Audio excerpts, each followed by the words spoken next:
देख रहे हैं मुरादाबाद प्रहरी न्यूज, हर खबर पर नजर।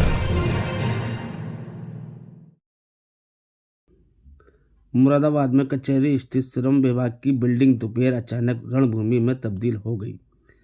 अमरोहा निवासी एक युवक तीसरी मंजिल पर चढ़कर चीख चीख कर आत्महत्या की धमकी देने लगा। युवक ने खुलेआम श्रम विभाग के अधिकारियों पर योजना की राशि का आवेदन पास करने के नाम पर भारी भरकम रिश्वत मांगने का सनसनीखेज आरोप लगा दिया। चंद ही मिनटों में नीचे लोगों की भीड़ उमड़ पड़ी और पूरा जिला पंचायत परिसर में खलबली मच गई। युवक गेट से भीतर घुसा और किसी को कुछ बताए बिना सीधे तीसरी मंजिल पर जा पहुंचा। कुछ ही सेकंड में वह इमारत के किनारे खड़ा हो गया।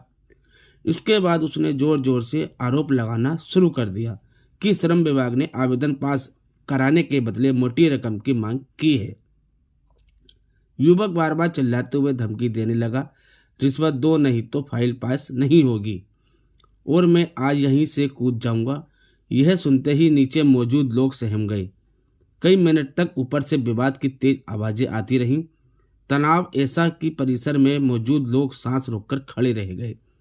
उधर सूचना मिलते ही पुलिस टीम मौके पर पहुंची। पुलिस ने ऊपर जाकर युवक को समझाने की कोशिश शुरू की, लेकिन युवक गुस्से में बेकाबू था और छज्जे के बिल्कुल आखिरी किनारे पर बैठा रहा। आखिर में उप श्रम आयुक्त ने युवक को समझाया और युवक नीचे उतरा। पीड़ित युवक लोकेश कुमार ने बताया, उन्होंने बाल शिशु योजना में आवेदन किया था 2 साल पहले जब उसका बच्चा हुआ था और अब उसे जो धनराशि की मदद मिलनी थी उस आवेदन को पास करने के लिए रिश्वत मांगी जा रही थी और रिश्वत न देने पर आवेदन कैंसिल कर दिया गया। सरकार जब योजना ला रही है तो हम आधे पैसे क्यों दें? मैंने पैसे नहीं दिए, मेरी फाइल निरस्त कर दी गई। परेशान होकर ये कदम मैंने उठाया और अब मुझे आश्वासन दिया गया है। का मदद योजना में आवेदन किया था। हाँ, एक तो किया था मैंने कम से कम 2 साल पहले। तब भी मैंने रिश्वत की खातिर इन्हें पैसे नहीं दिए, वो भी निरस्तीकरण कर दिया। पता ना कलम तो इन लोगों के हाथ में, जो ये कहेंगे वो करेंगे, ठीक है। और मैंने फिर छोटे लड़के का किया। जब भी मुझसे आधे पैसे की मांग की गई, फिर आधे पैसे तो सरकार जब हमें योजना देती है तो हम आधे पैसे क्यों दें? चाहे हमें कुछ भी करना पड़ता है, हम आधे पैसे नहीं देंगे। मैंने भी कसम खा ली थी कि मैं आधे पैसे नहीं दूंगा, चाहे मुझे कुछ भी करना पड़ता।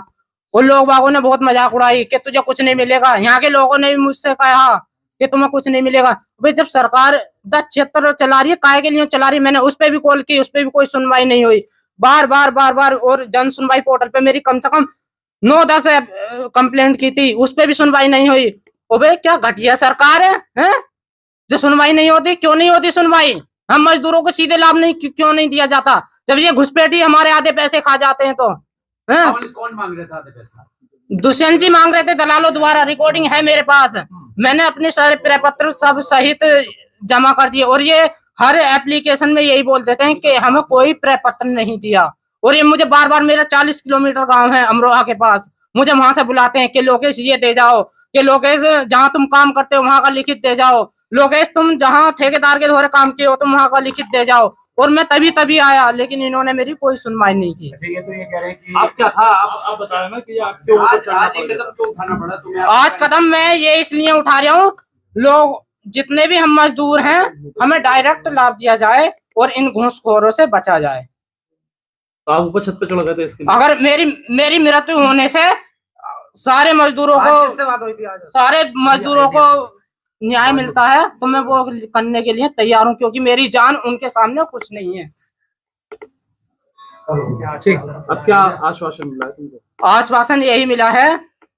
आश्वासन क्या, आश्वासन तो कहीं है ही ना। आज आश्वासन है, कल को फिर वही भ्रष्टाचारी है। आश्वासन है कहाँ? आपसे आधे हाँ, आधे पैसों की मांग की थी। किसने की थी? दुष्यंत जी द्वारा। उनके दलाल लगे हुए हैं, जो दलाल हैं उनके द्वारा। और मेरे पास रिकॉर्डिंग भी है सर। दुष्यंत कौन है? यहाँ के श्रम अधिकारी हैं। दलाल कौन है इनके? दलालों का मेरे पास नंबर आएंगे।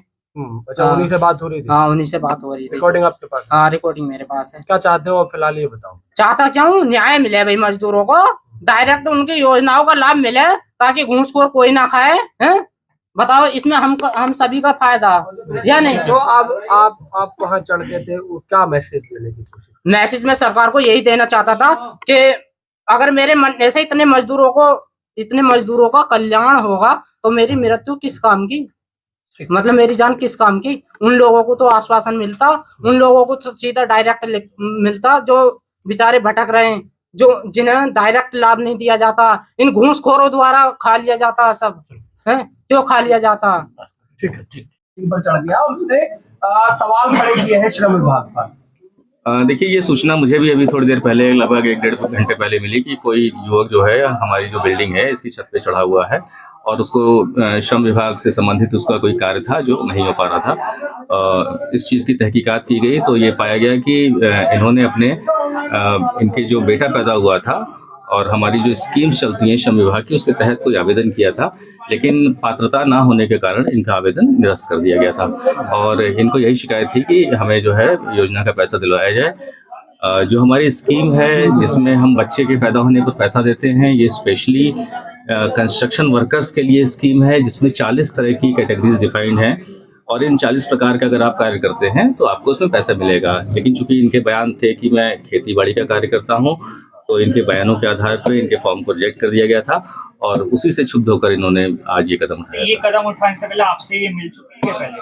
नहीं, ये स्कीम चूंकि हमारे अधीनस्थ अधिकारी देखते हैं, उसमें अथॉरिटी वही हैं, तो ये कभी मुझसे नहीं मिले और इस बात को मैंने इनसे कहा भी कि अगर आपका काम नहीं हो पा रहा था श्रम विभाग में तो आपको मुझसे कम से कम एक बार ये कदम उठाने से पहले मिलना चाहिए था, लेकिन ये कभी मुझसे मिले नहीं थे, इसलिए इनकी समस्या का शायद कोई सुनवाई नहीं।